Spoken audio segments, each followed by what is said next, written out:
C'est dans cet agenda de prospérité et ces nouveaux partenariats que je veux évoquer le continent africain. Et je veux le faire là aussi avec beaucoup de reconnaissance pour tout le travail que vous faites et de clarté. D'abord, nous avons un agenda qui doit sortir en quelque sorte des obsessions du passé.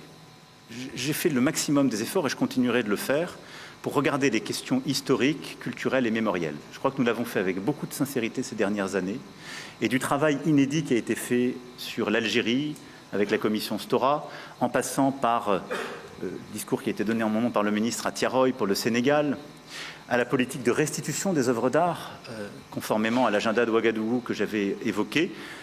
Nous avons, ces dernières années, profondément changé ce logiciel. C'est-à-dire que la France regarde son passé dans sa complétude, elle a nommé les choses et elle cherche à avoir une approche scientifique, historiographique, à la fois décomplexée et dépassionnée. Et nous le ferons encore avec le Cameroun, avec le comité d'historiens que nous avons installé. Et j'assume totalement cette politique, elle est bonne.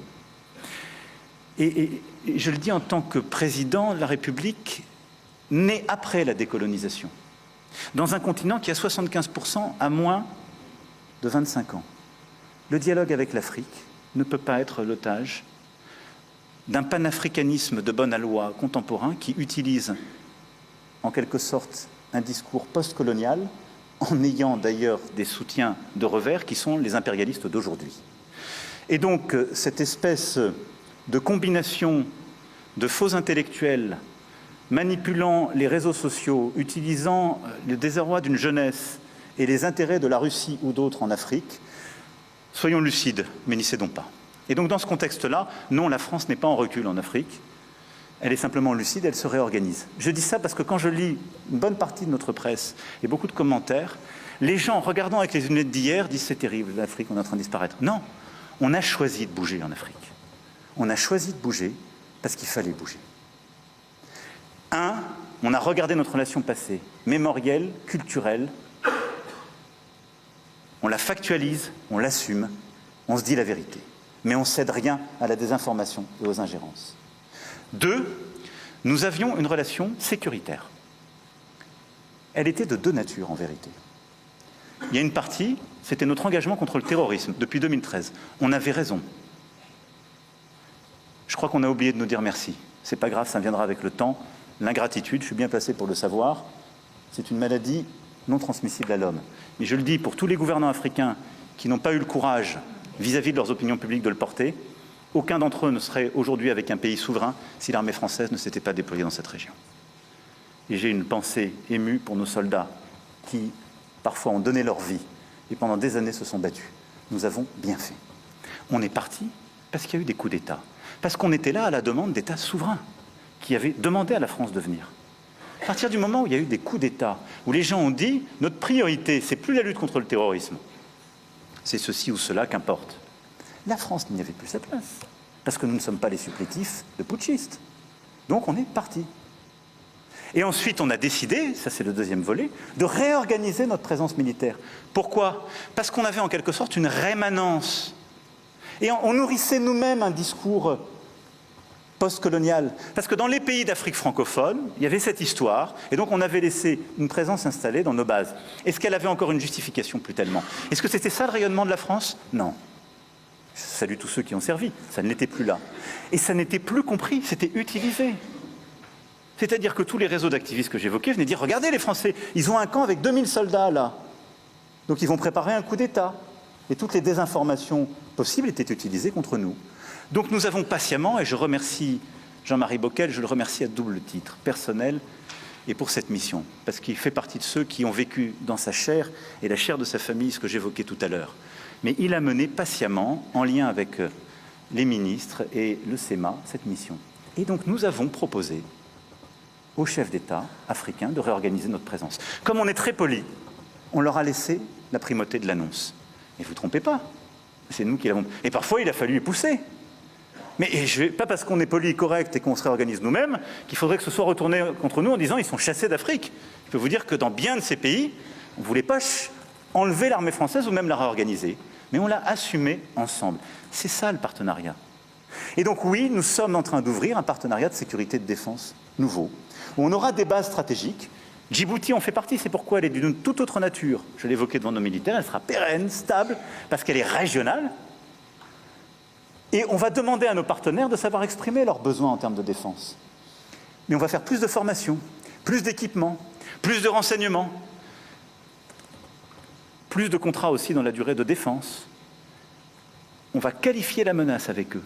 Et on va aussi inventer une nouvelle relation, comme on l'a fait ces dernières années avec le Bénin, relation inédite, comme on va le faire avec le Nigeria, où on a commencé un dialogue stratégique qui n'existait pas jusqu'alors, ce qui était une aberration, etc. Partenariat stratégique de défense, désinhibé, mais d'avenir. Et au-delà de ça, le continent africain, c'est un continent de croissance. Et là-dessus, nous sommes trop frileux. Et je le dis aussi parce que quand je lis toujours la presse, les lunettes françaises sont obsédées par l'Afrique francophone. Il faut regarder l'Afrique francophone avec fierté, on y a des intérêts, on y a des amitiés chères chez les dirigeants, dans la société civile et ailleurs. Mais enfin, on a bien fait de faire le premier grand voyage depuis 25 ans du Nigeria en France il y a quelques semaines. 25 ans. Ça n'est qu'un pays à 250 millions d'habitants. Bien fait d'aller faire la première visite au Kenya. Imaginez. On a bien fait de retourner pour la deuxième fois en Éthiopie, pays de plus de 100 millions d'habitants.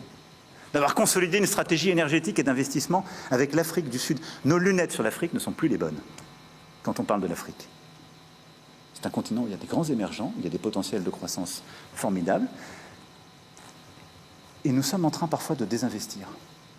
Et donc il faut retrouver de l'audace, repenser nos financements. Et là-dessus, nous devons, en interministériel, repenser nos financements pour prendre plus de risques et accompagner plus de risques, repenser nos règles européennes pour qu'on ait une capacité de financement de nos grands acteurs et avoir une stratégie avec nos entrepreneurs, toutes filières confondues, beaucoup plus ambitieuse à l'égard du continent africain.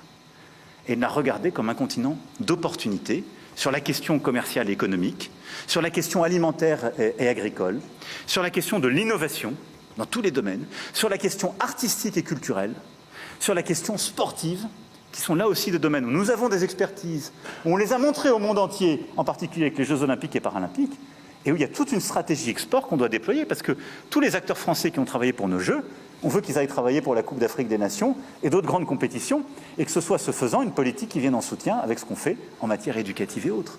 Et donc, je vous fais confiance pour que ce logiciel qu'on a commencé à changer à Ouagadougou soit chaque fois réexpliqué, porté, assumé comme un logiciel de conquête, comme toutes les transitions. C'est difficile, parce qu'il y a des nostalgiques, parce qu'il y a des gens qui ne comprennent pas ou qui ne veulent pas comprendre, et parce qu'on bouscule des intérêts acquis. Mais croyez-moi, c'est une bonne chose, parce que le monde change et que nous avons besoin d'embrasser justement ce nouveau partenariat. Et en parlant du continent africain, c'est en particulier ce qu'on veut faire avec le Maghreb. Pour moi, un des temps importants de ces derniers mois a été ce que nous avons réussi à bâtir avec Sa Majesté le roi Mohamed VI. Lors de la visite d'État, plusieurs d'entre vous m'y accompagnaient il y a quelques semaines. Nous avons construit un partenariat pour les décennies à venir totalement nouveau. Il est dans tous les domaines, il est d'une ambition inédite et il est pour moi véritablement constitutif de cette nouvelle approche. Il doit d'ailleurs être un de nos relais à l'égard d'une approche africaine réinventée. C'est-à-dire qu'on aura des projets franco-marocains sur le continent africain. Parce que c'est une autre façon aussi d'aborder ce continent et de changer le regard à l'égard de la France quand on l'aborde ensemble. Et donc le Maghreb sera aussi dans cette stratégie, pour moi au cœur d'un agenda positif, la saison Maghreb, le fonds Maghreb, l'Académie des talents, et nous ne devons pas nous résoudre, malgré les tensions qui peuvent exister avec certains, à la nécessité d'avoir un tel agenda.